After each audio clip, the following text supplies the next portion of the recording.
Los componentes de la máquina de anestesia se representan en el cuadro punteado del lado izquierdo.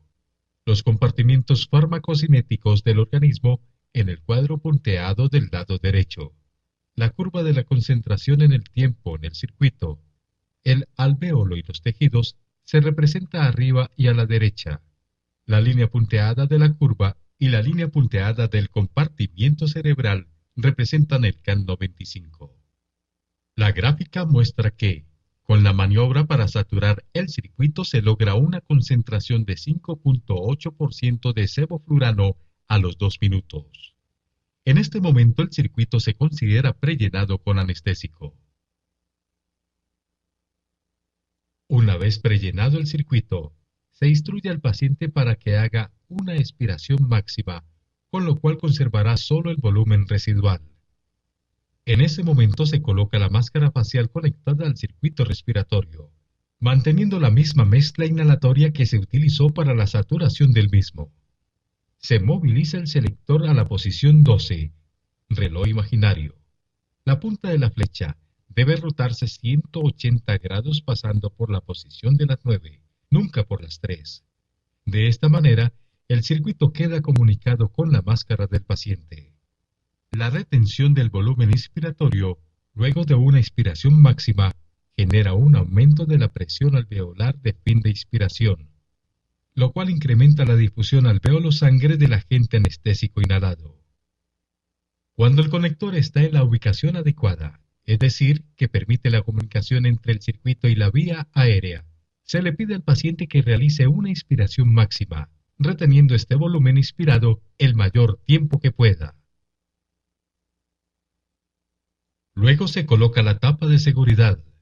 Si ésta ajusta adecuadamente, el circuito anestésico está en comunicación con la vía aérea del paciente.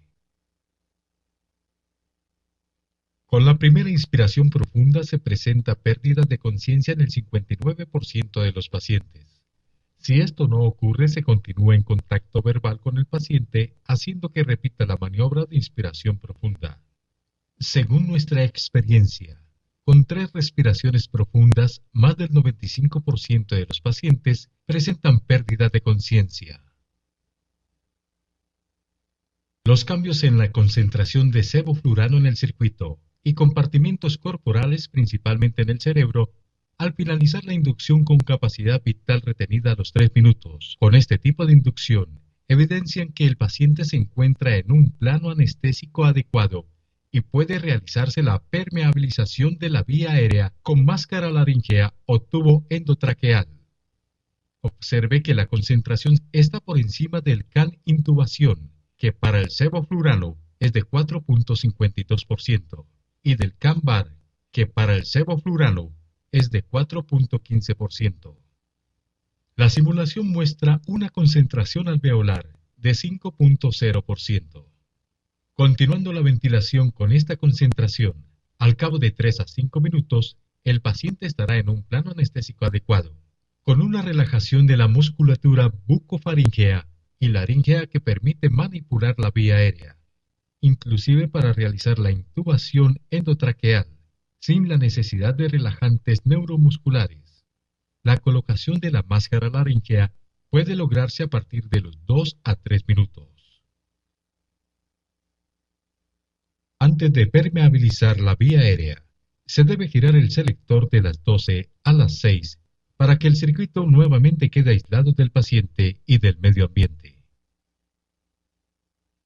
Luego se disminuye el flujo de gases a 1 litro por minuto de oxígeno y la concentración del dial a 3.5%.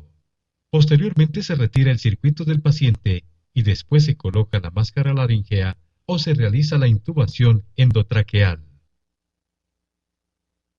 Luego de permeabilizar la vía aérea, se retira la sección de preoxigenación del conector, se conecta el circuito con el conector al paciente y se gira nuevamente el selector de las 6 a las 12.